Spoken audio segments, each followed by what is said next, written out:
In recent weeks, it appears as though a perfect storm might be brewing in Los Angeles. Paul George said over a year ago that he planned on signing with the Lakers this offseason, which still remains to be seen if he'll follow through on that. Kawhi Leonard has been trying to force a trade to the Lakers, which may still happen if San Antonio eventually budges, and according to reports, Chris Paul has been telling people that his close friend LeBron James wants to sign with the Lakers as well. The biggest hurdle appears to be Kawhi's trade to the Lakers. San Antonio does not want to be responsible for allowing a super team in Los Angeles by trading Kawhi to them. They have already said that their ideal is to trade Kawhi to the Eastern Conference, but the reality is that San Antonio does not have much leverage. With Kawhi only having one more year left on his contract, there isn't much reason for an Eastern Conference team to give up many assets for Kawhi when he's made it clear that he ultimately wants to sign in Los Angeles anyway. Whether San Antonio likes it or not, they will likely have to accept at some point that if they want the best value for Kawhi in return, it will likely have to be in a deal with Los Angeles. So what exactly happens if the super team does in fact assemble in Los Angeles? How would it affect the NBA as a whole, and just how good would their chances be of knocking off the Warriors? Let's start by looking at LA's chances versus the Warriors. This super team of 3 stars would likely be the greatest threat Golden State has seen since they added Kevin Durant 2 years ago. Let's not forget how good LeBron James is and how he's challenged Golden State in the past with far less support. Now you're giving him 2 solid wing defenders to challenge Golden State with, including arguably the best defensive player in the league in Kawhi Leonard.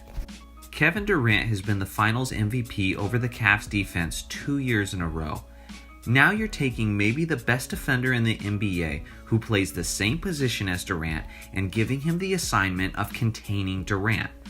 Could LeBron possibly receive a greater gift in the playoffs than that? Without ever having to worry about Durant, you're less likely to see an exhausted and winded LeBron desperately trying to keep up. I should mention that in recent years, LA's young group has done a decent job of competing with Golden State. And last year's 4 regular season matchups all were close, hard-fought games that were decided in the final minutes of the fourth quarter. Now I understand that those were all just regular season games, but Luke Walton still deserves credit for that. No other coach in the league knows Golden State as well as Luke Walton. Give him the basketball IQs of Kawhi and LeBron to go along with his familiarity with the Warriors, and you have a seriously threatening recipe to challenge Golden State. Even with a core group of LeBron, George, and Kawhi eating up almost all of the team's salary, I wouldn't worry about Los Angeles' ability to bring in veteran shooters to surround them with. Wherever super teams assemble, there will usually be veteran role players following their lead, taking far less money than they could get elsewhere, trying to ride that wave to a championship. Remember when Miami's super team first assembled? It was basically the situation I just described. LeBron, Wade, and Bosh ate almost all of the team's salary, but they were still able to bring in reliable veteran shooters like Mike Miller, Mike Bibby, and Eddie House. And of course, a couple seasons later, they added Ray Allen to the mix, one of the greatest shooters ever. As far as the Lakers' ability to compete for years to come, let's remember that Los Angeles isn't Cleveland. Every single year, the Lakers will have potential of luring more stars and talent to Los Angeles.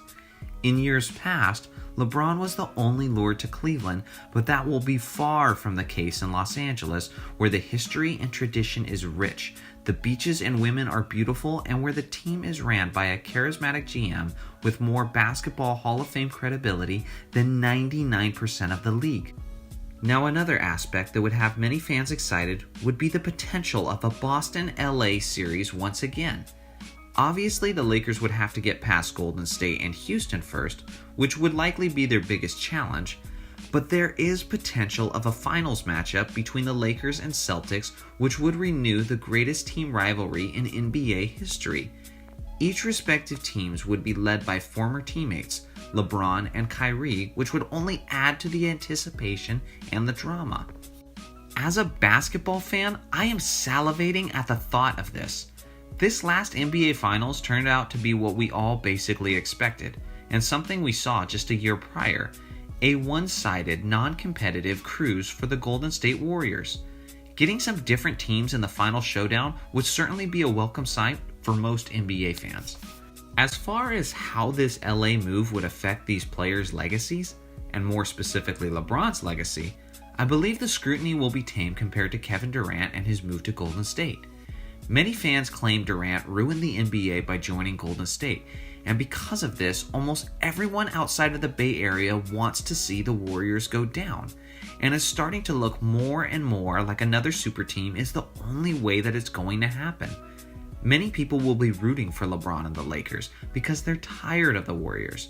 But the Lakers better win. Pressure in Los Angeles is huge. They don't appreciate failed championships there, and failing to win a championship in Los Angeles can put a lasting stain on a person's legacy. We'll touch more on this in a bit. Something that will help their legacies is the fact that legacies isn't just about winning championships, but also where you win them. Ask the general NBA fan. Kevin Durant's rings aren't worth as much as many other greats in their minds because of the perception that he didn't, quote, earn them, like other greats did. LeBron's championship in 2016 over the 73-9 Warriors in the eyes of many is worth 2 or 3 championships to his legacy. To many people, LeBron winning a championship in LA is worth more than a championship with most other NBA organizations. Not because the Lakers are this small, underdog-type franchise, but quite the opposite actually. The Lakers are arguably the most successful and famous franchise in NBA history. Other than the Celtics, no NBA organization holds on to its tradition and legends as strongly as the Lakers do. Winning a championship in Los Angeles would immortalize LeBron in Laker lore, which would only further his legacy with more fans over time. The last aspect of how this will affect the league is that if this LA super team happens, there will be an immense amount of pressure on several different groups. The first group is obviously the Los Angeles Lakers. The thing about super teams is that when they form, they're expected to win, and when they don't, they essentially become immortalized in NBA history as gigantic disappointments, even when they were extremely close to winning an NBA championship. Furthermore, this is the LA Lakers, a franchise that's accustomed to winning NBA championships. Underachieving as a team is going to be bad anywhere, but underachieving as a Laker is on another level entirely. There is no legacy in Los Angeles for Karl Malone, Dwight Howard, Steve Nash, and Gary Payton. You need to win a championship in Los Angeles or there is no respect for you from their fan base. And a super team led by LeBron James will be along some of the highest championship expectations Los Angeles has ever had. So failing would be especially brutal on their legacies.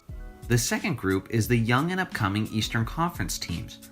There would be an enormous amount of pressure on developing teams like the Celtics and 76ers to be ready to compete and uphold respect for the Eastern Conference. With LeBron moving to the West, the most consistent and formidable force the East has had for essentially the last decade will no longer be around, and it will be up to the young teams of the East to present a threat to the West when the finals roll around. The third group is the NBA League office. There will be an extreme amount of pressure on the NBA itself to essentially fix this mess that the NBA has become. If LeBron goes to LA and if the Celtics and Sixers don't make significant improvements heading into next season, we will likely be witnessing the most lopsided season the league has ever seen as far as comparing the Eastern Conference to the Western Conference. An imbalance of this magnitude would be enough to make Thanos lose his mind. The Western Conference and the Eastern Conference has been imbalanced for years now, but we've always been able to conclude with the fact that the consensus best player in the league was still in the Eastern Conference. But with LeBron moving to Los Angeles, you can make an argument that all of the top 10 players in the league today are all in the Western Conference, or at the very least the top 7 or 8. How will Adam Silver and the league deal with this? By the time the LA Super Team happens, it would be too late for the league to make significant changes to the format of this upcoming NBA season, so we know we would have at least one NBA season of an imbalance of historic proportion. The imbalance of power in the NBA has already changed the format of the All-Star game, and with LeBron headed west, it would only be a matter of time before the playoffs follow suit. The league has already flirted with the idea of eliminating conference seeding for the playoffs and just letting the best 16 teams in the playoffs play against each other, regardless of conference. But without LeBron around in the East to somewhat balance the league, then the process of eliminating playoff conferences would likely be expedited. If the league decided for some reason that they weren't willing to do that, then they would have to get creative and figure something out, because we would likely be witnessing an NBA more broken than we've ever seen it in the history of its existence.